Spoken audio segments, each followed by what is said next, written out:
March 4ஆம் தேதி சென்னையில் நடைபெறும் பாஜகவின் மாபெரும் பொதுக்கூட்டத்திற்கு வருகை தரும் பாரதம் போற்றும் உன்னத தலைவர், உலக நாடுகளே வியந்து பார்க்கும் பாரத பிரதமர் நரேந்திர மோடி அவர்களை வரவேற்க வருங்கால தமிழக முதலமைச்சர் திரு அண்ணாமலை அவர்கள் தலைமையில் ஒன்று சேருவோம். மீண்டும் மோடி, வேண்டும் மோடி. மத்திய சென்னை மேற்கு மாவட்ட தலைவர் என் தனசேகர், மாவட்ட பொருளாளர் வி ரமேஷ் அட்வொகேட். இடம் OMCA நந்தனம். நேரம் மாலை 4 மணி. தேசம் காப்போம், தமிழை வளர்ப்போம் மாநில மாநாடு மார்ச் 2 திருச்சி சிறுகனூர். இந்திய ஜனநாயக கட்சியின் நிறுவன தலைவர் டாக்டர் பாரிவேந்தர் அழைக்கிறார். அணிதிரண்டு வாருங்கள். அதிமுகவுடைய முன்னாள் தலைவர்கள் ஜெயலலிதா, எம்ஜிஆரை பற்றி பிரதமர் அவர்கள் பெருமையா பேசினது, அவங்கள பிரைஸ் பண்ணி பேசினது அப்படிங்கிறது அதிமுகவுடைய வாக்குகளை கவரவா, இல்லைன்னா இன்னும் கூட்டணிக்கான கதவுகள் திறந்திருக்கு அப்படின்னு சொல்றதுக்கா? ரெண்டா இருந்தாலும் என்ன தப்பு? தேசியத்தையும் தெய்வீகத்தையும் காப்பாற்றி டாக்டர் எம்ஜிஆர் அவருடைய அந்த லெகசி 87க்கு அப்புறம் கண்டினியூ பண்ணது ஜெயலலிதா. அவர்களை பாராட்டுவதில் பெருமை பேசுவதில் என்ன தவறு இருக்க முடியும்? உங்களுடைய மாநில தலைவர் பயங்கரமா விமர்சிக்கிறாரு அதிமுக தலைமை, அவங்களும் விமர்சிக்கிறாங்க. லேக் எங்கின்னு சொல்லிட்டு அது 2ஆம் கட்டம் 3ஆம் கட்டமா ஒரு பக்கம் போயிட்டு இருக்கு. ஆனா பிரதமர் ஜெயலலிதா அப்புறம் எம்ஜிஆர் அவர்கள் பாராட்டி பேசுறாருன்னா, அப்போ இது என்ன திருதராஷ்டிர ஸ்டாலிங்கனமா? இது நாங்க தேசியம் தெய்வீகத்தை பத்தி யாரு இது பண்ணாலும் அவங்களை தூக்கி பிடிக்கும். அந்த லெகசியை இன்னைக்கு அதிமுக மெயின்டைன் பண்ணுதா அப்படின்னு அடுத்து பார்க்கணும். SDPI போன்ற அமைப்புகளோட அலைன் பண்ணா அவங்க தேசியத்தை தூக்கி பிடிக்கலன்னு அர்த்தம். ஏன் சிறுபான்மையினர் கட்சிகள் கூட கூட்டணி யாரும் வைக்கக்கூடாதா? திமுக சிறுபான்மை கட்சி என்பது வேறு, தேச விரோத கட்சி என்பது வேறு. SDPI கேரளத்தில் நடந்தப்ப என்ன கோஷம் போட்டாங்க ஞாபகம்? இந்துக்களை கொள்வோம். ஸோ தேச விரோதிகளுடன் கைகோர்த்து கொள்ள முயற்சிப்பது அதிமுக. நேச்சுரலி ஐ வில் அப்போஸ். அதிமுக தானே யாரா இருந்தார். நாங்கள் எங்கள் கட்சியை வளர்த்து கொண்டே இருப்போம். தேவை என்றால் கூட்டணிக்கு வாருங்கள், தேவையில்லைன்னா உங்களுடைய வாக்கை எங்கள் பக்கம் திரும்பும் போது நீங்கள் காணாமல் போவீர்கள். என்ன இருக்குல்ல, என்ன தப்பு இருக்க முடியும்? அரசியலில் ஒரு கட்சி குறைஞ்சாதான் இன்னொரு கட்சி வளர முடியும். நாம் தமிழர் தானே நீங்க பேசுறது. நாம் தமிழ் மெச்சூரிட்டி இல்லாத பசங்க, இந்த விசிலடிச்சாங் குஞ்சுகளுக்கு அடுத்த லெவலில் இருக்கிற ஒரு கேட்டகரி. விசிலடிச்சாங் குஞ்சுகள் அப்படி சிரமப்படுத்த முடியுமா? அவங்க ஒரு ப்ராமினென்ட்டான ஒரு கட்சியா நீங்க பாருங்க. ஒரு 7% ஒரு தலைவன், நான் மாடு மேய்ப்பதை அரசு தொழிலாக மாற்றுவேன், ஆமக்கறி சாப்பிட்டேன், இப்படியெல்லாம் வெறும் பொய்யை வச்சே பில்டப் பண்ணி ஒரு கட்சி அமைக்கலாம். அவன் பின்னாடி ஒரு கும்பல் போகுது அப்படின்னா அவன் நீங்க என்ன கேட்டகரியில் வைப்பீங்க? கனிமொழி பாவம், ஒதுக்கப்பட்ட ஒரு பர்சனாலிட்டி. அந்த மாதிரி ஏதாவது பெரிய ஆள் ஆக முடியுமா திமுக? இதுக்கு மேலே அதுக்கு அடுத்த வாரிசு சிஎம் லெவலுக்கு உருவாக்கிட்டாங்கன்றது தெரியாது. அந்த மாதிரி உன் குடும்பத்திலே ஒன்னால ஸ்டிக்கர் ஒட்ட முடியாது. உன் ஸ்டிக்கரை நீ ஸ்டிக்கர் ஒட்டதை பற்றி ஏன் பேசுகிற? ஸ்டிக்கருடைய மீனிங் முதல்ல புரிஞ்சுக்கும். நாங்கள் காவி பூசுகிறோம் சமுதாயம் முழுக்க, நாடு முழுக்க ஆதரவு கரத்துடன் நீட்டுவது என்று திமுக தலைமை முடிவு பண்ணோம். இது யாரும் சொல்லாத பாயிண்டா இருக்கு. அதுவும் திமுக பாஜக கூட யாரும் சொல்ல. நான் சொல்றேன்ல, ஒரு அரசியல் ஞானி சொல்றதா எடுத்துக்கோங்க. 2024 தேர்தலுக்கு பின்னர் திமுக தனது ஆதரவு கரங்களை நீட்டும். திமுகவிற்கும் போதை மருந்து கடத்தலுக்கும் நேரடி தொடர்பு. அதனால்தான் தமிழ்நாட்டில் எல்லா விதமான போதை கலாச்சாரத்தையும் அவர்கள் அனுமதிக்கிறார்கள். ஒரே ஒரு ஸ்டேட்ல மட்டும்தான் இந்த தங்கம் கடத்தலும் போதை மருந்து கடத்தலும் மிக ப்ராப்ளம். தமிழ்நாடு மட்டும்தான். கேரளாக்காரன் எப்படி கடத்துவான்னா இண்டிவிஜுவலாக கடத்துவான். அது ஃபியூ லேக்ஸ் தான். இது பிளான் பண்ணி உள்ள முழுங்கி ஆசன வாயில் வழியாக வெளியே எடுத்து அதெல்லாம் பண்ணக்கூடியது தமிழ்நாட்டு முஸ்லீம்கள் தான் பெரும்பாலும் பண்ணுறாங்கன்றதான் உண்மை. தமிழ்நாட்டு முஸ்லீம்கள். அந்த மாதிரி ஒரு சமூக டேக் வேணுமா? அது ஏன் why not? If you are doing it why not? நான் அப்படி தான் சொல்லுவேன். என்ன கேஸ் போட்டுக்கணும். ஃபுட்டு வெடித்தது காலையில் 4 மணிக்கு கோவையில் 1.5 வருஷத்துக்கு மேலே ஆச்சு. ஒரே ஒரு மாநில அமைச்சர் கூட அது குண்டு வெடிப்புன்னு சொல்லலை, சிலிண்டர் வெடிப்புன்னு தான் இன்னி வரை பேசிட்டு இருக்காங்க. தீவிரவாதம் ஏன் சொல்லலை இதுவரை? அதை சொல்லுங்க. அதனால திமுகவிற்கும் சமூக விரோதத்திற்கும், திமுகவிற்கும் தேச விரோதத்திற்கும், திமுகவிற்கும் தீவிரவாதத்திற்கும் தொடர்பு இருக்கு. ஆதன் தமிழ் நேயர்களுக்கு அன்பு வணக்கம். இந்த சிறப்பு நேர்காணலில் நம்முடன் இணைந்திருக்கிறார் தமிழக பாஜகவின் மூத்த தலைவர் கல்யாணராமன் அவர்கள். வணக்கம் சார். வணக்கம். நம்ம தமிழக விஷயங்களுக்குள்ள போறதுக்கு முன்னாடி ஒரு வாழ்த்துக்களோட தொடங்கணும் அப்படின்ட்டு. ஏன்னா இப்போ இருக்கக்கூடிய செய்திகள்லாம் பார்த்தா ஹிமாச்சல் அநேகமாக பாஜக ஆட்சி அப்படிங்கிறதுலே நோக்கி செய்திகள் கொண்டிருக்கிறது. எல்லாமே எலெக்ஷனுக்கு அப்புறம் வாழ்த்து சொல்லுவாங்க. இந்த வாழ்த்து எலெக்ஷன் முடிஞ்சு வேற ஒரு ஆட்சி வந்ததுக்கு பிறகு இப்போ ஒரு ஆட்சி மாற்றம்னா, இது இந்த மாதிரியே நடந்துகிட்டு இருந்தா இது ஒரு பேட் எக்ஸாம்பிளாக ஆகவே ஆகாதா? அதுவும் எலெக்ஷன் நெருக்கத்தில் இந்த மாதிரி நடக்கிறது அப்படிங்கிறது. பேட் எக்ஸாம்பிள்ன்றது யாருடைய ஒப்பீனியன்? பத்திரிகையாளருடைய ஒப்பீனியனா, மக்களுடைய ஒப்பீனியனா? பத்திரிகையாளர் ஒப்பீனியன் இருந்தால் ஐ டோன்ட் கேர். மக்களுடைய ஒப்பீனியன் வந்து கவலைப்படணும். மக்களுடைய ஒப்பீனியன் அதிர்ஷ்டவசமாக அப்படி இல்லை. நம்ம இதை தான் பார்க்கணும். ஜனநாயகத்தில் வந்து மக்களுடைய ஒப்பீனியன் தான் supreme. People are the superior being in politics. நம்மலாம் opinion makers and creators. Final decision lies with the common man. அதனால் நீங்கள் சொன்ன அந்த இது தப்பாக எடுத்துக்கப்படுமா அல்லது தப்பாக பார்க்கப்படாதா அப்படின்ற கேள்விக்கு பதில் பார்க்கப்படாதுன்றது தான் உண்மை. ஏன்னா பல ஆண்டுகளாக, பல 10 ஆண்டுகளாக மக்கள் எதை பார்த்துட்டு இருக்காங்க? ஆட்சி அதிகாரம் என்ற பேரில், அரசியல் என்ற பேரில் சுயநல காரணங்களுக்காக வேலை செய்து கொண்டிருக்கும் கட்சிகளை தான் பார்த்துட்டு இருக்காங்க. அவங்கவுங்க குடும்பம், அவங்கவுங்க வளர்ச்சி எப்படி நடக்குது பார்த்துட்டு இருக்காங்க. இப்படி தொடர்ந்து பார்த்துக்கிட்டே இருக்கும்போது ஒரு கட்சி திறமையுடன் ஆட்சி செய்கிறது, நாட்டில் வளர்ச்சியை காட்டுகிறது, மக்களுடைய தேவைகளை புரிந்து கொண்டு செயல்படுகிறது, மக்களுடைய பெருமையை தூக்கி பிடிக்கிறது, நாட்டின் பெருமையை தூக்கி பிடிக்கிறது. வேற என்ன வேணும் மக்களுக்கு? இப்போ தான் படிச்சுட்டு இருந்தேன் அவங்க ஆஃபீஸில், உங்களை இங்கே வர்றதுக்கு முன்னாடி, between 2014 and now rural poverty, கிராமப்புற ஏழ்மை சதவீதம் கிட்டத்தட்ட 75%லேருந்து 7.9% குறைஞ்சிருக்கு அப்படின்னு. இது எதை காட்டுது? மக்கள், சாதாரண மனிதர்கள் கூட வளர்ச்சியை நோக்கி நகர்ந்து கொண்டிருக்கிறார்கள்னு காட்டுது. ஏழ்மையிலிருந்து மக்கள் வெளியே வந்து கொண்டிருக்கிறார்கள்னு காட்டுது. அப்போது இந்த மாதிரி சிறப்பாக ஆட்சி செய்து கொண்டிருக்கிறது, எதை செய்து ஆட்சியை பிடித்தால் என்னன்னு தான் மக்கள் பார்ப்பாங்க. இல்லை, அது ஒரு பக்கம், இந்த ஃபிகர்ஸ் எல்லாமே ஒரு பக்கம். ஆனால் அங்கே சட்ட ரீதியாக இப்போ தேர்தல் நடைபெற்று அங்கே மக்களால் காங்கிரஸ் ஆட்சி தேர்ந்தெடுக்கப்பட்டு காங்கிரஸுடைய முதலமைச்சர் நடத்திட்டு இருந்தார். திடீர்னு ஒரு அமைச்சர் ராஜினாமா பண்ணுறாரு. திடீர்னு ராஜ்யசபாவுக்கு அவங்க எம்எல்ஏக்கள் நிறைய பேர் பாஜக ஆதரிக்கிறாங்க. இப்போ ராஜினாமா செஞ்சுட்டாருன்னு எதிர்க்கட்சி தலைவர் அறிவிச்சிருக்காரு. இதெல்லாம் ஒரு மாதிரி கொலாப்ஸா தெரியலையா? தேர்தல் நடந்து உங்களுடைய முதலமைச்சர் ஆட்சியில் அமருங்கிறது வேற. மத்திய பிரதேசம் நடந்தது, ராஜஸ்தான் நடந்தது, இது யாருமே, சத்தீஸ்கர் நடந்தது, இது யாருமே எதுவுமே கேள்விக்கு உட்படுத்த போறதில்லை. ஆனா இந்த மாதிரி நடக்கிற அந்த குதிரை பேரமோ டாப்புலோ அப்படிங்கிறது சரிதானே? நான் ஒரு கேள்வி, தார்மீக ரீதியில் சரியா ஒரு கேள்வி கேட்கிறேன். திமுக நிக்கிறதா வச்சு 234 தொகுதியில் நிற்குது. மக்கள் திமுகவுக்காகவோ அல்லது திமுகவின் கொள்கைக்காகவோ அல்லது திமுகவை வழிநடத்தும் ஸ்டாலினுக்காகவோ வாக்களிக்கிறார்களா அல்லது அங்கே நிற்கும் தனிநபருக்காக வாக்களிக்கிறார்களா? ரெண்டுமே ஒரு ஃபேக்டர் தானே. உங்களுடைய பதிலேயே இதுக்கு ஆன்சர் இருக்கு. ரெண்டுக்காகவும் வாக்களிக்கிறதா நம்ம எடுத்துப்போம். அப்படி மக்களால் தேர்ந்தெடுக்கப்பட்ட தனிநபர்கள் காங்கிரசுடன் இருந்து கொண்டு இருந்தால் அது நாட்டிற்கு நல்லது இல்லை என்று முடிவு செய்து பாஜக பக்கம் வந்தால் அதில் என்ன தவறு இருக்க முடியும்? இல்லை, நாட்டுக்கு நல்லது இல்லைன்னு வராங்களா, இல்லை தங்களுக்கு இங்கே அமைச்சர் பதவி இல்லை, தங்களுக்கு அனுகூலம் இல்லைன்னு வராங்களா? ரெண்டுத்துக்குமே வித்தியாசம் எனக்கு தெரியாது. அது அவங்களாண்ட கேட்க வேண்டிய இல்லை. நாட்டுக்கு சரியில்லைன்னு வந்தாங்கன்னா அதை ஏற்றுக்கொண்டு வேற ஒரு ஃபார்மேஷன் பண்ணுறது ஒன்றும் தப்பு இல்லை. ஆனால் நமக்கு இது இல்லை. இப்போ நமக்கு இப்போ வர எலெக்ஷனில் எம்பி போஸ்ட் கிடைக்காது போல இருக்கு. நமக்கு அங்கே போனால் மேபி மத்திய அமைச்சர் ஆகலாம் அப்படிங்கிற அவங்களோட தனிப்பட்ட ஆம்பிஷனில் வந்தாங்க அப்படின்னா அது சரியா இருக்க முடியுமா? விஷத்துல 2 துளி பாலில் 2 துளி விஷம். அப்படி பாருங்க, பாஜக என்பது ஒரு பியூரிட்டான் செட்டப். அந்த செட்டப்புக்குள்ளே வர்ற எல்லாருமே சமுதாயம், தேசம் சார்ந்த விஷயங்கள் மட்டும்தான் யோசிக்க முடியும்.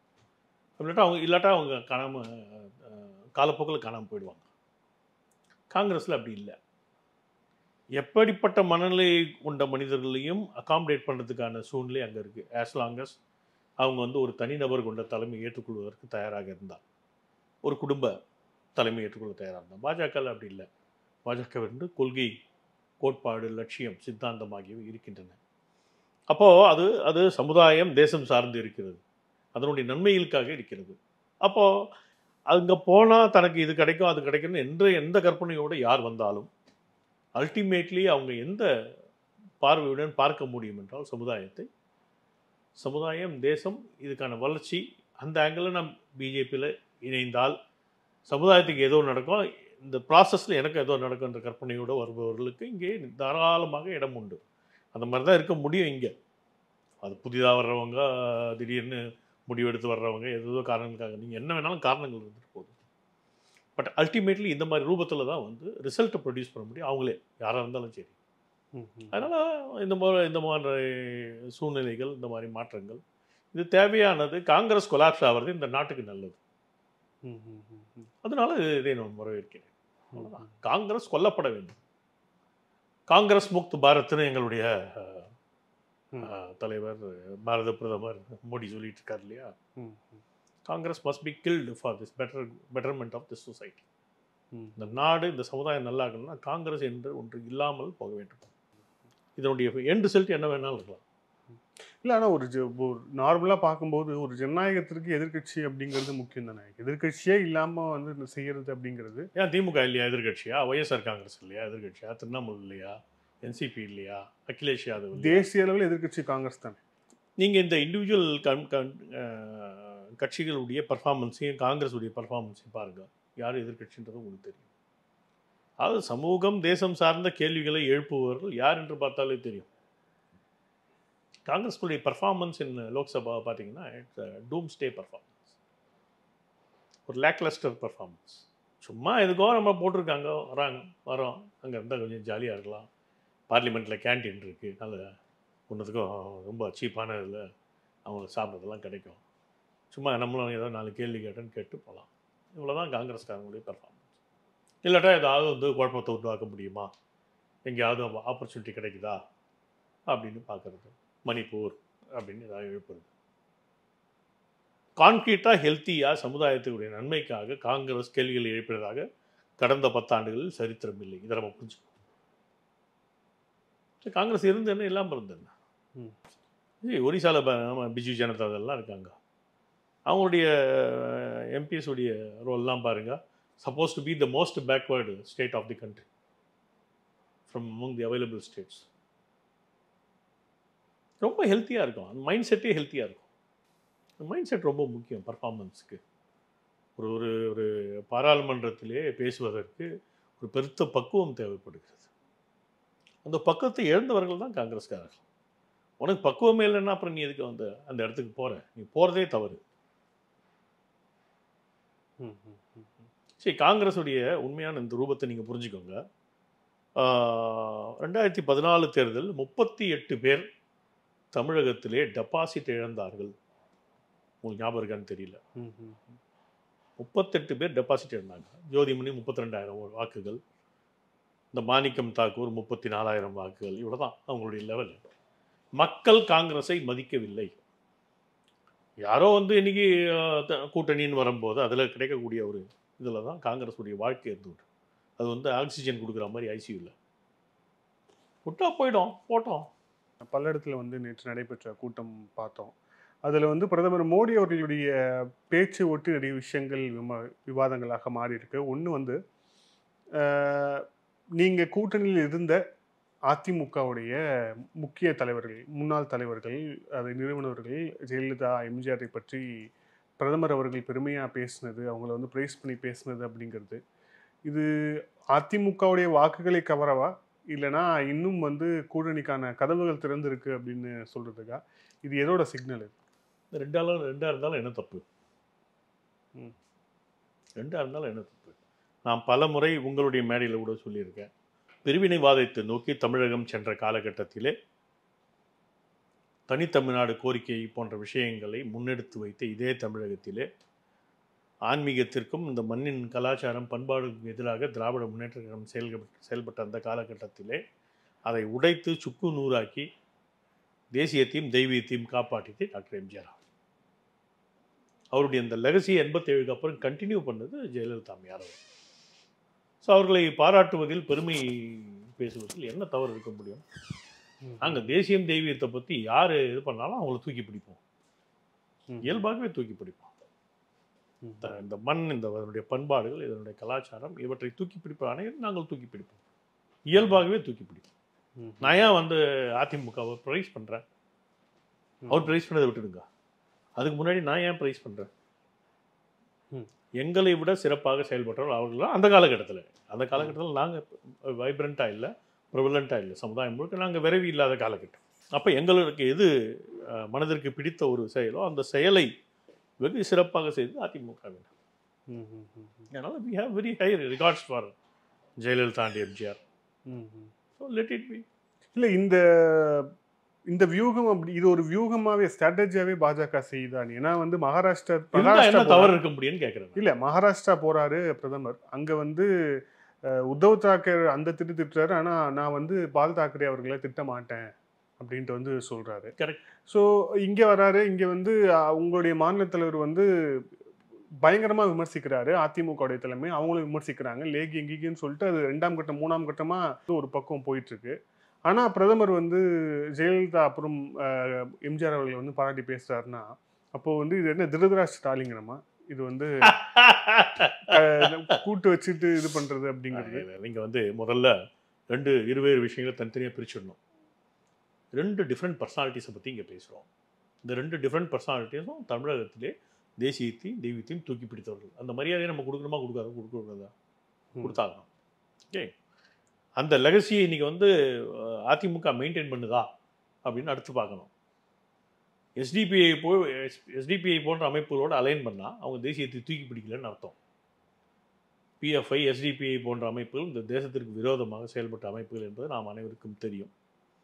நீங்கள் வந்து பிஎஃப்ஐலேருந்து ஓடி ஒளிஞ்சிக்கிட்டு எஸ்டிபிஐ பேரில் இன்றைக்கி செயல்பட்டு இருக்கிற பல தலைவர்களை நாம் அறிவோம். அவர்களோட வந்து அதிமுகவினர் திடீரென கைகோர்க்க காரணம் பல காரணங்கள் இருக்கலாம். எனக்கு தெரியல என்ன காரணம்னு. அதனால் இன்றைக்கி இருக்கக்கூடிய அதிமுகவின் தங்களுடைய அடையாளங்களை இழந்து கொண்டிருக்கிறார்கள் என்ற பயம், சந்தேகம், சங்கடம் எனக்கு இருக்கிறது. எந்த ஒரு அமைப்பு வந்து தேசியத்தையும் தெய்வீகத்தையும் தூக்கி பிடித்ததோ அந்த அமைப்பு தேச விரோத சக்திகளுடன் கைகோர்க்கிறதா என்ற கேள்வி என் மனசில் இருக்கு. ஸோ அவர்களை வந்து தாக்க வேண்டிய ஒரு சூழ்நிலை, கால நிர்பந்தம் இருந்து கொண்டு தான் இருக்கிறது. அது எங்களுடைய மாநில தலைவர் செய்கிறாரு, செஞ்சுட்டு போட்டோமே, என்ன இருக்கிறதா? ஏன் சிறுபான்மையினர் கட்சிகள் கூட கூட்டணி யாரும் வைக்கக்கூடாதா? திமுக சிறுபான்மை கட்சி என்பது வேறு, தேச விரோத கட்சி என்பது வேறு. இருக்கிற இப்போ ஐயுஎம்எல்ல நான் வந்து தேச விரோத கட்சின்னு சொன்னேன்னா இல்லையே. எத்தனையோ முஸ்லீம் அமைப்புகள்னு சொல்லிட்டு எத்தனையோ பேர் இருக்காங்க. அவங்களெல்லாம் தேச விரோத சக்திகள் நான் சொல்லலையே. பிஎஃப்ஐ, எஸ்டிபி என்பது தேச விரோத அமைப்புகள்னு ஸ்பெசிஃபிக்காக சொல்கிறேன். ஏன்னா அவர்கள் தேச விரோத செயல்களில் தான் ஈடுபட்டார்கள்ன்றது வரலாறு. இந்த பிஎஃப்ஐ மேலே வந்து வழக்கு இருக்கிறது, கேரளாவில் நிறைய வழக்கு இருக்கிறது, அது தீர்ப்பாயிருக்கு அப்படிங்கிறதால உள்துறை வந்து ஒரு பரிந்துரை அடிப்படையில் அது வந்து தடை செய்யப்பட்டது. அது இயக்கம் அது அப்படி. ஆனால் இவங்க வந்து ஜனநாயக ரீதியில் இயங்கக்கூடிய ஒரு கட்சி தானே. இவங்க வந்து கர்நாடகாலேயும் அவங்களுக்கு நல்ல ஒரு ப்ரெசன்ஸ் இருக்குது. அப்படி இருக்கும்போது யாராக இருந்தாலும் ஜனநாயக ரீதியில் வரும்போது அதை ஏன் தடுக்கணும்? யார் தடுக்கணும்? அதை ஜனநாயக ரீதியில் தேச விரோத சக்திகள் உருவானால் நீங்கள் வந்து அது கொஞ்சுவீங்களா, தடுப்பீங்களா? எஸ்டிபியுடைய கடைசி மாநாடு கேரளத்தில் நடந்தப்போ என்ன இது போட்டாங்கன்னு ஞாபகம் இருக்கா? கோஷம் போட்டாங்கன்னு ஞாபகம் இருக்கா? இந்துக்களை கொள்வோம். சமீபத்தில் ரொம்ப தூரம்லாம் வேணாம், ஒரு வருஷத்துக்கு உட்பட்ட விஷயத்தை பற்றி நான் பேசிகிட்டு இருக்கேன். பிஎஃப்ஐ பேன் பண்ண பிறகு எஸ்டிபியுடைய கூட்டம் நடந்து கொண்டிருக்கிறது. அந்த கூட்டத்திற்கு ஊர்வலம் போய் கொண்டிருக்கும் போது போடப்பட்ட கோஷத்தை பற்றி நான் பேசுகிறேன். இந்துக்களை கொள்வோம், அது தேச விரோத செயல் இல்லையா? இந்த நாட்டிலே 80% பெரும்பான்மை இந்துக்கள் இருக்கக்கூடிய ஒரு நாட்டில் இந்துக்களை கொள்வோம், கோயிலுக்கு போகிறவங்கலாம் கொள்வோம் அப்படின்னு போடுறது பேர் தேச விரோதம் இல்லையா? இல்லை, அதுக்கு தானே வழக்கு இருக்குது, அவங்க மேலே வழக்கு இருக்குது, சட்ட ரீதியான. அதாவது நீங்கள் வந்து ரொம்ப ஈஸியாக வந்து எஸ்டிபிஐ வேறு பிஎஃப்ஐ வேறுன்ற கற்பனையுடன் பேசிக்கொண்டிருக்கீங்க.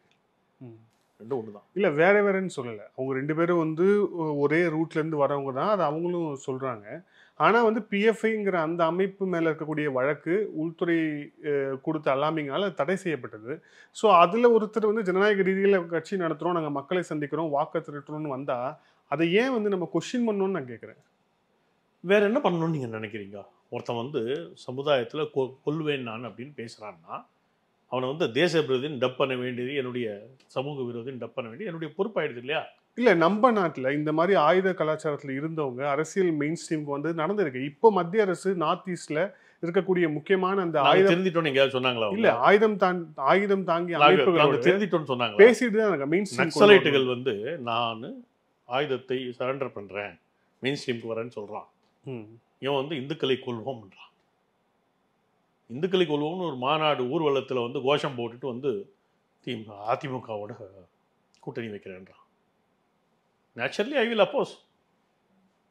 அதிமுக தானே யாராக இருந்தாங்க, தேச விரோத சக்திகளோட எவன் ஒருத்தன் அலைன் பண்ணாலும் அவனை அப்போஸ் பண்ணுறது, அவனை left right and centre attack பண்ண வேண்டிய எங்களுடைய கடமை, செஞ்சு தான் தீர்வு. ஸோ அப்போ அவுட் அண்ட் அவுட் தேச விரோத சக்தி எஸ்டிபிஐ. ஸோ தேச விரோதிகளுடன் கைகோர்த்து கொள்ள முயற்சிப்பது அதிமுக. அவங்களுக்கு என்ன மாதிரி நிர்பந்தம் இருக்குன்னு எனக்கு தெரியாது. பட் அவர்கள் கைகோர்ப்பது தேச விரோத சக்திகளுடன் என்பதை நான் இங்கே கோடிட்டு காட்ட வேண்டும். ஸோ பிரதமர் ஒரு மெசேஜை பாஸ் பண்ணுறாரு. குறிப்பாக அதிமுகவுடைய அந்த ஓட்டர்ஸுக்கு வந்து நாங்களும் எம்ஜிஆர் ஜெயலலிதாவோட லெகசியை வந்து நாங்களும் வந்து கொண்டாடுகிறோம், அதை பாராட்டுகிறோம் அப்படின்னு சொல்லிட்டு ஒரு மெசேஜை பாஸ் பண்ணுறது மூலிமா அது அவர்களுடைய வாக்கை குறிவைக்கிறார் அப்படிங்கிறது தானே வந்து விமர்சனம். இருக்கட்டும், என்ன தப்பு? பிஜேபி உலகத்துக்கு தான் நாங்கள் இருக்கோம் சார். ஒரு பக்கம் பிரதமராக இருக்கலாம், அண்ணாமலையா இருக்கலாம், என்னை போன்றவர்கள் இருக்கலாம். நாங்கள் எதுக்காக இருக்கோம்? இல்ல, ஒரு பக்கம் வாக்கையும் குறி வச்சுட்டு இன்னொரு பக்கம் கூட்டணியும் பேசுறது, கூட்டணிக்கான கதவுகள் திறந்திருக்குன்னு சொல்றது இருக்கட்டுமே. அது எப்படி சார் ரெண்டும் ஒரே தட்டில் இருக்க முடியும்? நாங்கள் எங்கள் கட்சியை வளர்த்து கொண்டே இருப்போம். ஆமா, தேவை என்றால் கூட்டணிக்கு வாருங்கள். ஓகே. தேவையில்லைன்னா உங்களுடைய வாக்கை எங்கள் பக்கம் திரும்பும் போது நீங்கள் காணாமல் போவீர்கள். என்ன இருக்கு இதுல? என்ன தப்பு இருக்க முடியும்? சார் ரெண்டுத்தையும் எப்படி பாருங்க, ஒரு விஷயம் புரிஞ்சுக்கோங்க. அரசியல் இது. அரசியலில் ஒரு கட்சி குறைஞ்சாதான் இன்னொரு கட்சி வளர முடியும். Let us B clear. நான் சில கட்சிகளை கருவேப்பிலை கட்சிகள்னு டப் பண்ணியிருக்கேன். இப்போ இல்லை, 10 வருஷத்துக்கு முன்னாடி எங்களுடைய கூட்டணியில் இருந்த கட்சி ஒரு காலத்தில் முதல்ல வெளியே இருந்த கட்சியை வந்து நீங்கள்லாம் கருவேப்பிலை கட்சி தானேன்னு சொல்லியிருக்கேன். உன்னுடைய நறுமணம் மட்டும்தான் எனக்கு தேவைப்படுகிறதுன்னு சொல்லியிருக்கேன். உங்ககிட்ட எது இருக்கோ, உன்னுடைய ஸ்பெஷாலிட்டின்னு ஏதோ ஒன்று வச்சிருக்க இல்லையா, அவ்வளோதான் எனக்கு தேவை. அன்னே தேவை, அவ்வளோதான். அதுக்காக தான் உன்னை கூட்டணியிலே நாங்கள் வச்சுருக்கோம் அப்படின்னு பேசியிருக்கேன். வாட் இஸ் ஆம் இன் இட்? அது ஒரு பிரிவினைவாதம் சார்ந்த கட்சி, தமிழ் தேசியம் பேசிய கட்சி. எதுக்கு இழுத்துக்கிட்டு MDMK? No harm in it. எதாக இருந்தாலும் 100% தான். நீங்கள் 6.5 கோடி வாக்காளர்களாக இருக்கலாம், 60 கோடி வாக்காளர்களாக இருக்கலாம். இருக்கிறது 100% தான். 100%ல் எண்டு வந்து இருந்த 3% 15% போச்சுன்னா வேறு யாருக்கோ ஒரு 12% குறைந்து இருக்கிறதுன்னு அர்த்தம். ஸோ ஒன்றை குறைத்து தான் நம்ம வந்து நிச்சயமாக இந்த தெளிவு இல்லாவிட்டால் நான் அரசியலில் இருக்க தகுதியற்றது. உங்களது குறைஞ்சாதான் எந்த ஏறும். தராசு மாதிரி அரசியல் என்பது.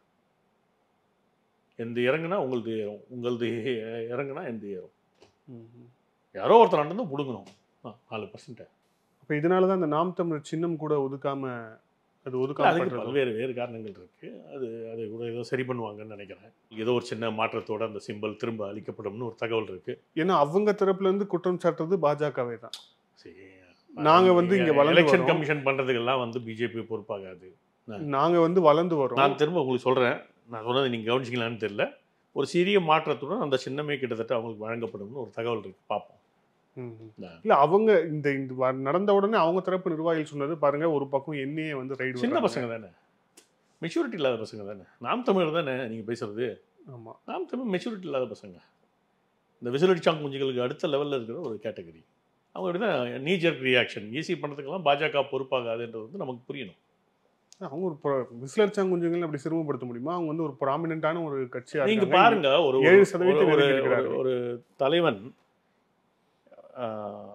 நான் மாடு மேய்ப்பதை அரசு தொழிலாக மாற்றுவேன், ஆமக்கறி சாப்பிட்டேன், இப்படியெல்லாம் வெறும் பொய்யை வச்சே பில்டப் பண்ணி ஒரு கட்சி அமைக்கலாம். அவன் பின்னாடி ஒரு கும்பல் போகுது அப்படின்னா அவனை நீங்கள் என்ன கேட்டகரியில் வைப்பீங்க? அறிவார்ந்த சமூகம்னு பார்க்குறீங்களா? அவன் அறிவார்ந்ததாக பேசுகிற சப்ஜெக்ட் என்ன தெரியுமா? அவன் அறிவார்ந்ததாக கற்பனை செய்து கொண்டு அவன் புரிந்து கொண்டு அதையே திரும்ப திரும்ப படித்து மகடிச்சது, அவ்வளோதான். அதை ஒரு அறிவார்ந்த கும்பலாக நான் பார்க்கவில்லை. நாம் தமிழர், அதாவது எல்லா சமுதாயத்திலுமே ஒரு 10-15% அனார்கிஸ்ட் குரூப் இருக்கும். அனார்கிஸ்ட், அந்த அனார்கி கும்பல் வந்து என்னென்னா கண்மூடித்தனமாக யாரையாவது ஃபாலோ பண்ணும். அந்த அனார்கி கும்பலில் ஒரு செக்மெண்ட்டு தான் வந்து நாம் தமிழர் கட்சி. அது அறிவார்ந்த ஒரு அமைப்பு கிடையாது. நான் சொன்ன ஆமகரி இன்னும் இத்தியாதி நிறைய இந்த மாதிரி கதைகள்லாம் இருக்குன்னு நினைக்கிறேன். அதை நம்பிக்கிட்டு ஆஹா ஓஹோ எங்கள் தலைவரை பாரு, போய் அவர் வந்து விடுதலை புலிகள் பிரபாகரனோட கொஞ்சி குழாவிட்டு வந்தார். அப்படியே விடுதலை புலிகள் பிரபாகரன் வந்து AK-56 AK-65ன்னு ஏதோ கொடுத்து அண்ணனை சுட சொன்னார். அண்ணன் வந்து குருவியுடைய கண்ணை கரெக்டாக பார்த்து அதை மட்டும் செதற மாதிரி சுட்டார். இப்படியெல்லாம் நம்பிக்கிட்டு இருக்கிற கும்பல், அதுக்கு என்ன நீங்கள் பேர் வைப்பீங்க? அந்த கும்பலுக்கு என்னென்னு பேர் வைப்பீங்க? அறிவார்ந்த சமுதாயம் பேர் வைப்பீங்களா? சமுதாயத்தில் ஒரு 15% இப்படி தான் இருப்பான், எதை வேணாலும் குருட்டுத்தனமாக நம்புவான். இல்லை, அந்த கும்பல் வாங்கிய வாக்கு வந்து 30 லட்சத்துக்கு மேலே கடைசி எலெக்ஷன் இருந்துட்டு போகுது. அந்த கும்பல் அப்படி தான் இருக்குன்னு தான் நானும் சொல்கிறேனே. நீங்கள் பர்சன்டேஜை பார்க்குறீங்க, நான் குவாலிட்டியை பார்க்குறேன். சமுதாயத்தில் வந்து டிஃப்ரெண்ட் செக்மெண்ட்ஸ் இருந்துக்கிட்டே இருக்கும். நீங்கள் சமுதாயத்தை பிரமிடு மாதிரி தான் பார்க்கணும். அறிவார்ந்த சமுதாயம் உச்சத்தில் இருக்கும், சிறிய எண்ணிக்கையில் இருக்கும். போக போக போக போக போக எண்ணிக்கை பெரிதாகி கொண்டே போகும், அறிவின் தரம் குறைந்து கொண்டே போகும். இது வந்து யதார்த்தம் நான் பேசுறது என்ன. அதில் வந்து அனார்கிஸ்ட்னு ஒரு செக்மெண்ட் இருக்கும், எங்கேயாவது ஒரு இடையில பெரிய செக்மெண்ட்டாக இருக்கும். அந்த அனார்கிஸ்ட் செக்மெண்ட் வந்து இந்த மாதிரி ஆட்களோட தான் இருக்கும்.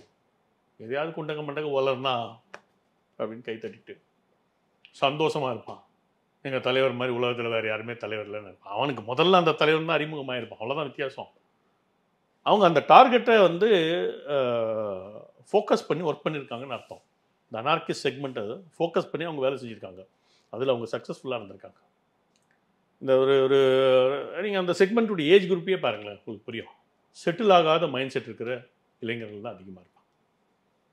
என்ன வேணாலும் பேசுவான், குண்டங்க மண்டங்க பேசுவான். சென்னிமலையிலேருந்து ஒரு தம்பி என்கிட்ட பேசிகிட்டு இருப்பான் ஒரு காலத்தில். உன்னை வெட்டுவேன் குத்துவேன்லாம் பேசுவான்.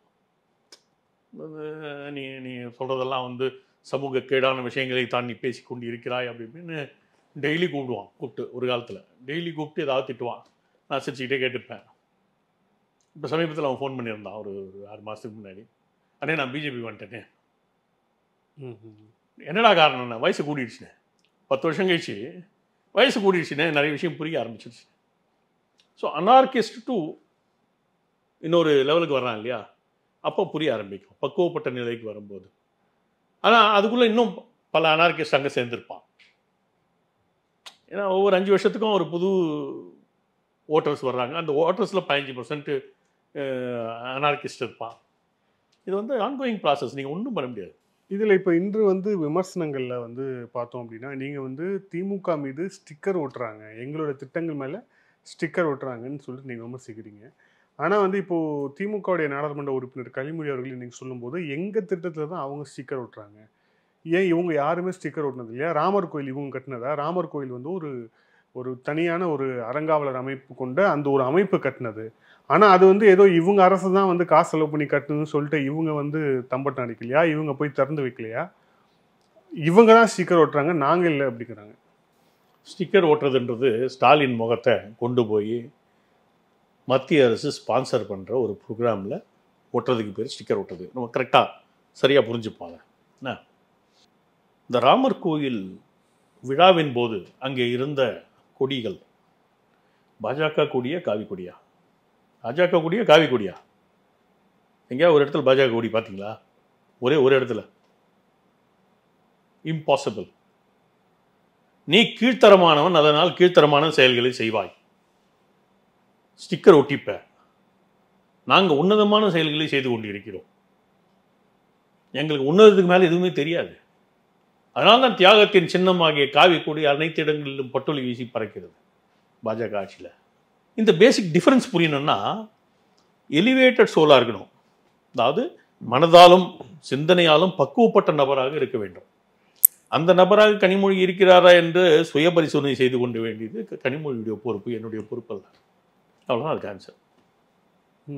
கனிமொழி பாவம், நிறைய விஷயம் ஞானமற்ற ஒரு நபர். ஏதோ தன்னைத்தானே ஒரு கவிஞன்னு நினச்சிக்கிட்டு ஏதோ அவங்க அப்பா உருவாக்கணும், ஏதோ ஒரு எம்பியாக உருவாயிட்டு குடும்பத்துக்குள்ளே இருக்கிற பிரச்சனையினால உனக்குன்னு ஒரு தொகுதி ஒதுக்கியாச்சு, நீ இனிமேல் அங்கே இருந்துக்கோ, அதுக்கு மேலே நீ எதுவும் கிடையாது அப்படின்னு ஒதுக்கப்பட்ட ஒரு personality. Let us face the factor. அந்த அம்மா ஏதாவது பெரிய ஆள் ஆக முடியுமா திமுக? இதுக்கு மேலே அதுக்கு அடுத்த வாரிசு சிஎம் லெவலுக்கு உருவாக்கிட்டாங்கன்றது தெரியாது அந்த அம்மாவுக்கு. உன் குடும்பத்திலே உன்னால் ஸ்டிக்கர் ஓட்ட முடியாது. உன் ஸ்டிக்கரை உன் கட்சிக்குள்ளேயே உன்னால் ஓட்ட முடியாது. நீ வந்து ஸ்டிக்கர் ஓட்டத்தை பற்றி ஏன் பேசுகிற? ஸ்டிக்கருடைய மீனிங் முதல்ல புரிஞ்சுக்கோ.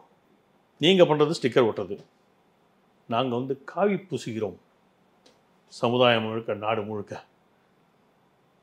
உலகத்தில் வந்து காவியின் பெருமையை தூக்கி செல்கிறோம். உலக அளவில் ஒரு பிரம்மாண்டத்தை உருவாக்குகிறோம். உலகமே பார்த்து ரசிக்கக்கூடிய விஷயங்களை செய்கிறோம். ஒரு ஒட்டுமொத்த பாரத மண்ணின் மக்களே வந்து விம்மி புடைத்து கொண்டு பெருமை அடையக்கூடிய செயல்களை சர்வசாதாரணமான செய்கிறோம்.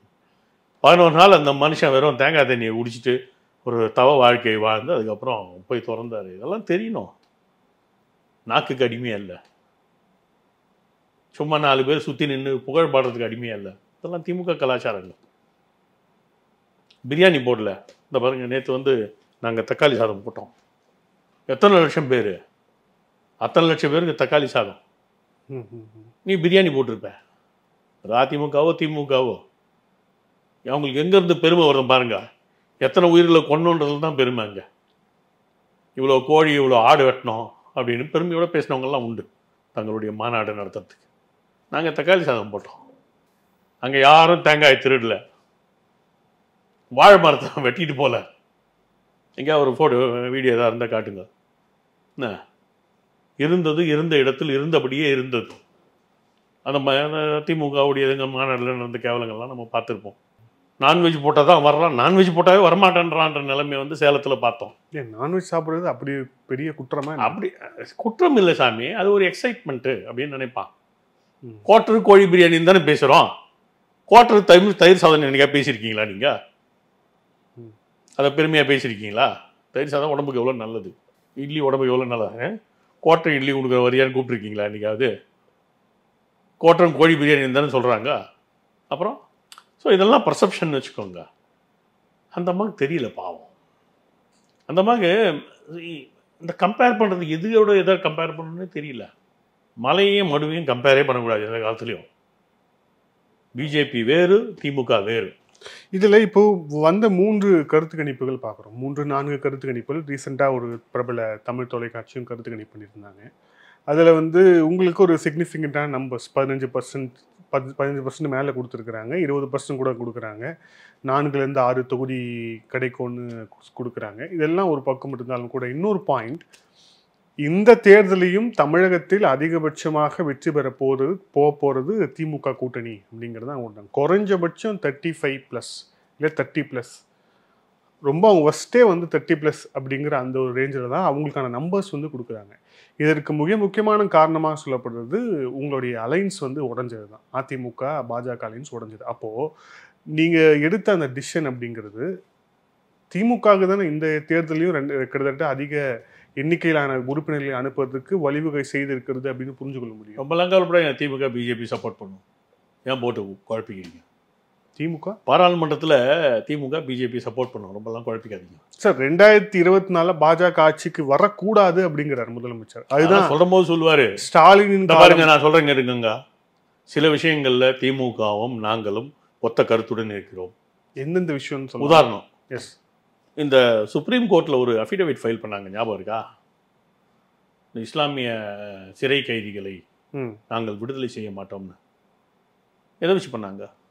யாரோட அவங்க ஒத்து போகிறாங்க? ஓகே, ஒன்று என்எல்சி எக்ஸ்பான்ஷனுக்கு நிலம் தேவைப்படுதுன்னு கேட்டுட்டு இருக்காங்க. நிலம் கையகப்படுத்தி தருவது யார்? அங்கே இருக்க ரெவென்யூ டிபார்ட்மெண்ட், மாநில அரசு. மாநில அரசு தான். மாநில அரசு. நான் 2 உதாரணம் சொல்லிட்டேன். நிறைய உதாரணம் சொன்னால் உங்களுக்கு வேண்டாம். நிறைய விஷயங்களில் வந்து திமுகவும் திமுக அரசும் பாஜக அரசும் ஒத்து வேலை செய்கின்றன. இதை என்னால் ஆணித்தரமாக சொல்ல முடியும். இது வந்து மத்திய அரசு மாநில அரசு அப்படிங்கிற ரிலேஷன்ஷிப்பா இல்ல இல்ல முடிவெடுக்கிறது வந்து முடிவெடுப்பது என்பது உயிருள்ள மனிதர்கள் தானே. பிஜேபி விட்டுருங்க, திமுகவில் முடிவெடுக்கும் அதிகாரத்தில் இருப்பது யார்? குடும்பம் தானே. அந்த குடும்பத்துடைய மனசுல இந்த விஷயங்கள்லாம் இவங்களோட ஒத்து போகணும்னு முடிவு பண்ணிட்டாங்கன்னா மற்ற துரைமுருகன் துவங்கி டவுன் தலையில் இருக்கவங்களாம் மாற்ற முடியுமா? முடியாது. அதனால் திமுகவுடைய குடும்பம்னு வச்சுக்கோங்களேன். நீங்கள் திமுகவுடைய குடும்பம் முடிவு பண்ணோம் பிஜேபிக்கு வந்து தன்னுடைய தான் பெறக்கூடிய எண்ணிக்கைகளை ஆதரவு கரத்துடன் நீட்டுவது என்று வந்து திமுக தலைமை முடிவு பண்ணும். இது யாரும் சொல்லாத பாயிண்டா இருக்கு. அதுவும் திமுக பாஜக கூட யாரும் சொல்ல. நான் சொல்றேன்ல, ஒரு அரசியல் ஞானி சொல்றதா எடுத்துக்கோங்க. ஸோ தேர்தலுக்கு பிறகு திமுக ஒரு அரசியல் ஞானி சொல்றதா எடுத்துக்கோங்க. என்ன, திமுக தனது ஆதரவு கரங்களை நீட்டும். 2024 தேர்தலுக்கு பின்னர் அவர்களுக்கு கிடைக்கக்கூடிய வேற எப்படி பேசுவாங்கன்னு நினைக்கிறீங்க? நேத்து அவங்க கோபேக் மோடி போட்டு இருந்தாங்க. வேற எப்படி பேசுவாங்கன்னு நினைக்கிறீங்க? இல்ல, அவங்களுடைய அரசியல். உங்களோட கோபேக் மோடி போடாட்டா அவங்க வந்து 15 சீட்டுக்கு போயிடுவாங்க. அவனும் ஜெயிக்கணும்ல. கோபேக் மோடி போடாட்டா அதே மாதிரி பார்த்தீங்கன்னா திமுக ஆட்களுடைய நேரடி இது வந்து ஹேஷ்டேக் எதுவுமே அந்த மாதிரி இருக்காது. திமுகவுடைய அந்த லேயர் இருக்கு இல்லையா, மாநில தலைவர் சொல்லுவார் வெங்காயத்துடைய எல்லா லேயர்னு, அந்த மாதிரி பல லேயர்கள்லேருந்து தான் வருமே தவிர கோர் திமுகவுடைய கோர்லேருந்து அது வராது. ஸோ உங்களை காமிச்சு அவங்க ஓட்டு வருவாங்கங்கிறது உங்களுக்கும் தெரியும். எங்களை காமித்தவர்கள் ஓட்டு வாங்குவார்கள் என்பது எங்களுக்கு தெரியும். எங்களுக்கு அவர்கள் ஆதரவு தெரிவிப்பார்கள் போஸ்ட் எலெக்ஷன்ன்றது எங்களுக்கு தெரியும். குறைஞ்சபட்சம் எனக்கு தெரியும். எங்களுக்குன்ற வார்த்தை வந்து பெரிய வார்த்தையாக இருக்கலாம், எனக்கு தெரியும். இது இப்போ இதே விவாதத்தை அடுத்த கருத்து கொண்டு போகணும்னு நினைக்கிறேன். அப்போ இதனால தான் இங்கே வந்து அந்த மணல் விவகாரத்துலேயும் வந்து இடி வந்து சுணக்கமாக இருக்குன்னு சொல்கிறாங்க. இன்னும் வந்து நிறைய அமைச்சர்களை வந்து ரைடு பண்ணுவாங்கன்னு எதிர்பார்க்கப்பட்ட நிலைமையில எல்லாமே சுணக்கமாக இருக்குன்னா அதுக்கும் இந்த ரிலேஷன்ஷிப் தான் காரணமா? சரி, நீங்கள் அப்படி பார்க்கக்கூடாது. அதாவது எப்பயுமே பலவீனமானவர்கள் பலமுள்ளவர்களை சார்ந்து இருப்பது என்பது இயல்பானது. இங்கே பலமுள்ளவர்கள் யார்? பாஜக. ஏன்? அவங்களுக்கு மடியில் கனமே இல்லை. பாஜகவுக்கு மடியில் கனம் இல்லை, அதனால் பயம் இல்லை. இவங்களுக்கு மடியில் ஏகப்பட்ட கனம் இருக்குது. பயத்தின் காரணமாக இருக்கலாம். பல பல செயல்பாடுகள் பயத்தின் காரணமாக இருக்கலாம். இடி அதெல்லாம் வந்து அது ஒரு ப்ராசஸ்ஸு. இது ஒரு நாள் 2 நாள் வேலைலாம் இல்லை, டைம் எடுக்கும். உங்களுக்கு தெரியும், அது நான் சொல்ல வேண்டியதெல்லாம் இல்லை. ஜாஃபர் சாதிக் அப்படிங்கிற திமுகவுடைய முன்னாள் நிர்வாகி பெரிய ஒரு ட்ரக் கார்ட்டலாக இருந்ததும் அதில் வந்து சிக்கினதும் பார்த்துருப்பீங்க. இந்த விவகாரத்தை எப்படி பார்க்குறீங்க? குறிப்பாக அது வந்து தேசிய அளவில் மிக பறந்துபட்ட ஒரு விஷயமாக அது மாறி இருக்கிறது. அது வந்து நிறைய பேர் அதை நோட்டீஸ் பண்ணி மிகப்பெரிய விவாத புள்ளியாக மாறி இருக்குது. இந்த விவாதத்தில் உங்களுடைய டேக் என்ன? இந்த விஷயம் ஒன்று வருதுன்றது எனக்கு அதுக்கு முன்கூட்டியே தெரியும். முன்கூட்டினா ஒரு வாரத்துக்கு முன்னாடியே தெரியும். ஒரு வாரத்துக்கு முன்னாடி நான் நொய்டாவில் டெல்லி போய் இருந்தால் உங்களுக்கு தெரிஞ்சிருக்கும், அந்த தேசிய பொதுக்குழுக்காக. அதை முடிச்சுட்டு டிஆர்ஐ சம்மந்தப்பட்ட விஷயங்கள் பேசுகிறதுக்காக நான் அங்கே வேறு ஒரு விஷயத்துக்காக போயிருந்தப்போ இந்த மேட்ரு அவங்க வந்து டீல் பண்ணிகிட்ருக்காங்கன்ற ஒரு குறுந்தகவல் எனக்கு தெரிஞ்சு. தமிழ்நாடு சம்மந்தப்பட்டது, போதை மருந்து தமிழ்நாடு திமுக சம்மந்தப்பட்டுன்ற அந்த ஒரு சின்ன புள்ளி மட்டும் கிடச்சிது அப்பயே. இல்லை, பிரச்சனை என்னென்னா நிறைய கொழுத்த பணம், கொள்ளையடிக்கப்பட்ட பணம் வந்து ரொட்டேட் ஆகிறதுக்கு எங்கெல்லாம் யூஸ் ஆகுன்னு பாருங்கள். ஒன்று ரியல் எஸ்டேட், இன்னொன்று தங்கம் கடத்தல், இன்னொன்று போதை மருந்து கடத்தல். திமுகவிற்கும் போதை மருந்து கடத்தலுக்கும் நேரடி தொடர்பு இருக்குது.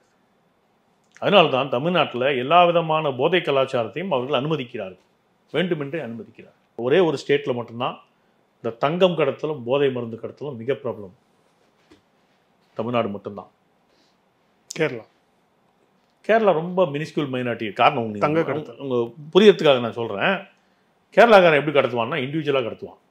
அவனுக்கு குடும்பத்துக்கு பர்மிட்டட் அமௌண்ட்டை வந்து கொண்டு வந்து ஏதோ ஃபியூ கிராம்ஸ் ஏதோ ஒரு கணக்கு இருக்குது, அந்த லெவலில் கொண்டு வந்துடுவாங்க.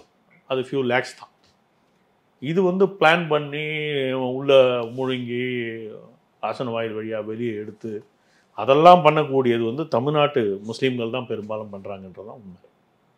தமிழ்நாட்டு முஸ்லீம்கள். அந்த மாதிரி ஒரு சமூக டேக் வேணுமா? அது ஏன் ஒய் நாட்?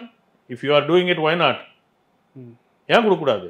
வினோத் கள்ளக்கடத்தல் பண்ணுறீங்கன்னா வினோத் சம்மந்தப்பட்ட ஆட்கள் கள்ளக்கடத்தல் பண்ணுறாங்க அப்படின்னு வீல ஆரம்பிக்கிற ஒரு நபர் அப்படின்னு ஆரம்பிச்சு என்ன தப்பு இருக்க முடியும்? இல்லை, அது தப்பு இல்லை. பட் வீல இருக்க எல்லாரும் நான் சொல்லக்கூடாது, அவ்வளோதான்.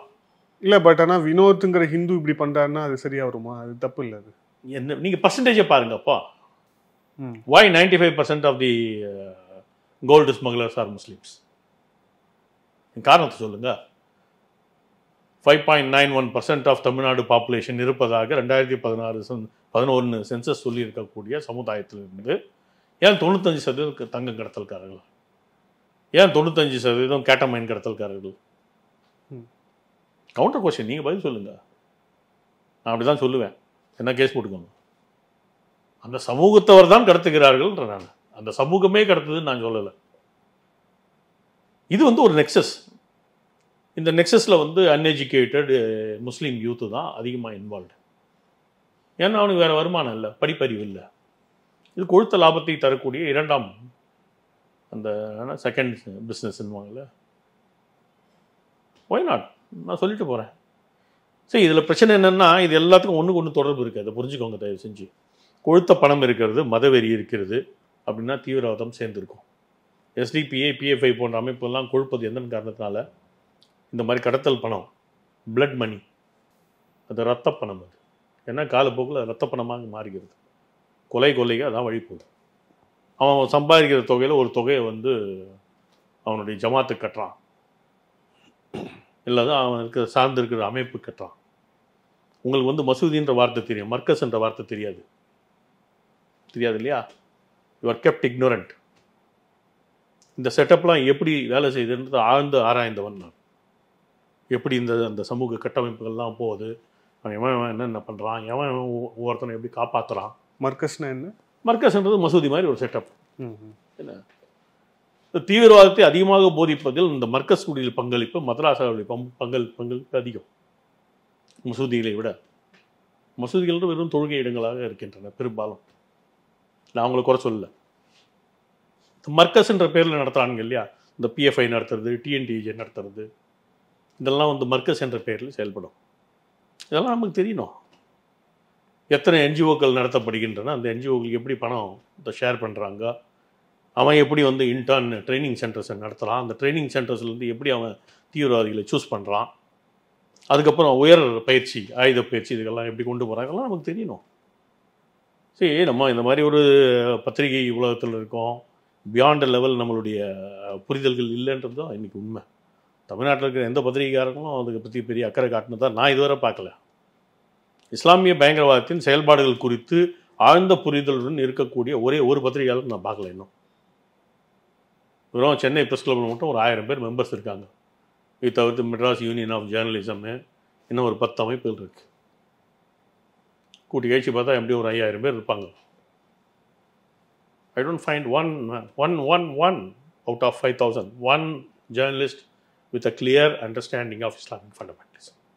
இல்லை, இதில் இந்த வழக்கு சம்பந்தமான விஷயம் வரும்போதே இவங்க வந்து இன்டர்நேஷ்னல் தொடர்பு, குறிப்பாக அமெரிக்கா, நியூசிலாந்து, அதுக்கப்புறம் ஆஸ்திரேலியா உள்ளிட்ட எல்லா இந்த நாடுகளுடைய உளவுத்துறை கொடுத்த இன்புட்டின் அடிப்படையில் இந்த நடவடிக்கை எடுபட்டுருக்கிறது. கிட்டத்தட்ட 3 வருஷமாக பண்ணிட்டு இருந்திருக்காங்க. 3000 கிலோவுக்கு மேலே 2000 கோடி மதிப்புன்னு சொல்லிட்டு எல்லாமே ஹியூஜ் நம்பர்ஸ். இது எல்லாமே வந்து வெளிநாட்டில் இருக்கக்கூடிய ஒரு அமைப்பு சொல்லி நம்ம செய்கிறோம் இல்லையா? பட் ஆனால் இது வந்து ஒரு உள்நாட்டு கன்செப்ஷன், ஒரு லோக்கல் கன்செப்ஷனுக்கு இது வந்திருக்கான்னு சொல்ல முடியுமா? லோக்கல் கன்செப்ஷன் வந்திருந்தா இது ஐபியோடைய கண்ட்ரோல் எப்படி வந்து மீறிச்சு, குறிப்பாக வந்து ஸ்டேட் இன்டெலிஜென்ஸோடைய எப்படி வந்து அது அவங்களுடைய இதோ மீறிச்சு அப்படின்னு ஒரு கேள்வி இருக்குல்ல.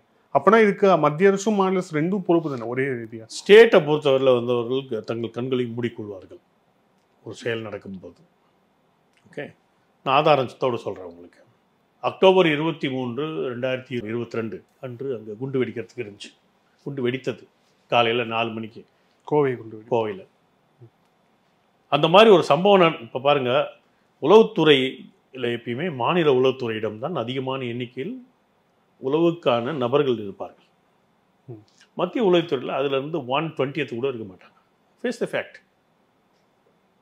அங்கே 10,000 பேர் இருந்தாங்கன்னா இங்கே 500 பேர் இருப்பாங்க, அவ்வளோதான். So the first onus of responsibility lies with the state.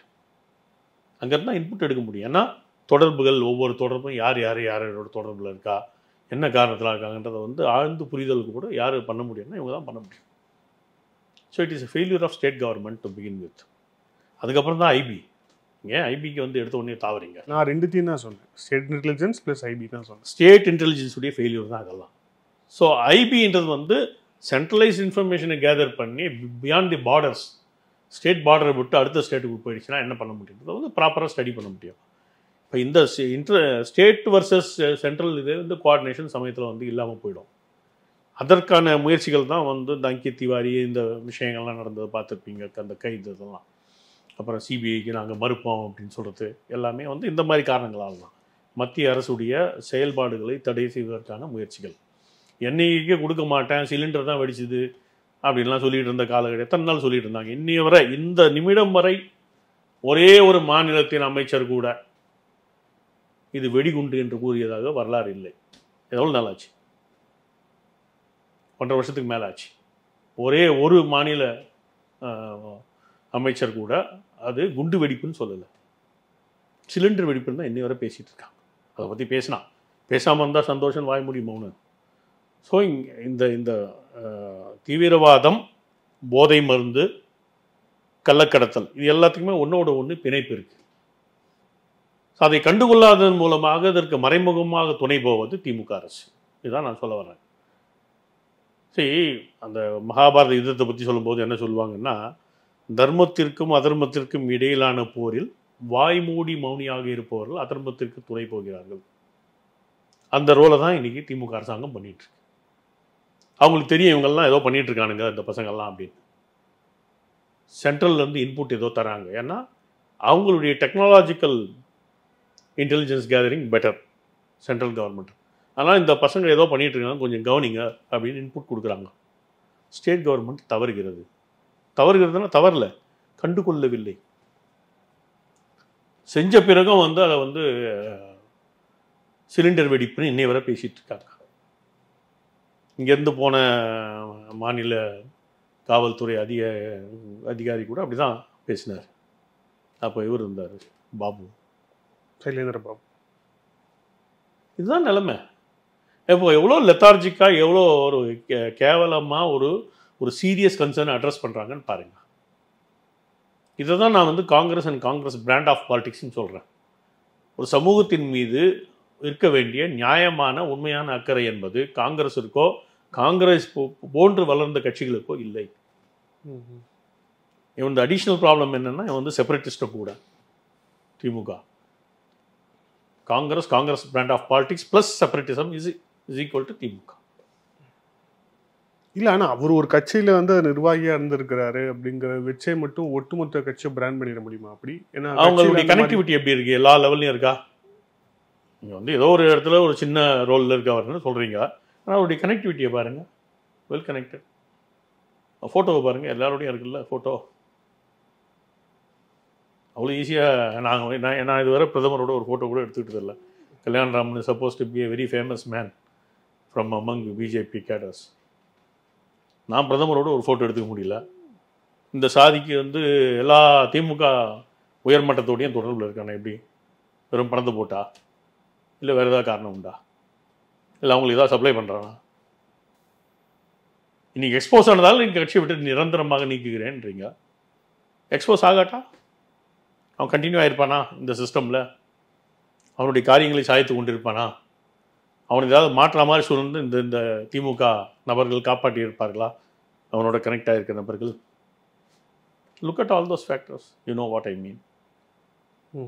அதனால் திமுகவிற்கும் சமூக விரோதத்திற்கும், திமுகவிற்கும் தேச விரோதத்திற்கும், திமுகவிற்கும் தீவிரவாதத்திற்கும் தொடர்பு இருக்கிறது.